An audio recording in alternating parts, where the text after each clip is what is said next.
V want to work with people who are financially constrained.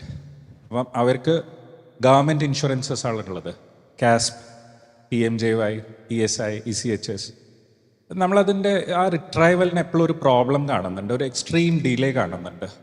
അപ്പോൾ അത് essentially what happens is over a period of time അത് നമ്മുടെ സർവൈവലിനെ ബാധിക്കും.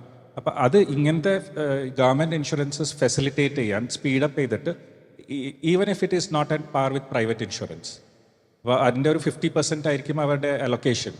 പക്ഷേ അതൊന്ന് സ്പീഡപ്പ് ചെയ്തിട്ട് പ്രൈവറ്റ് ഹോസ്പിറ്റൽസിന് അത് കൊടുക്കാനുള്ള ഒരു ഓപ്ഷൻസ് സ്റ്റേറ്റ് ഗവൺമെൻറ്റിൻ്റെ അടുത്തുണ്ടോ? തീർച്ചയായും അതിനെക്കുറിച്ചിട്ടുള്ള ഞങ്ങൾ ആലോചിക്കുന്നുണ്ട്.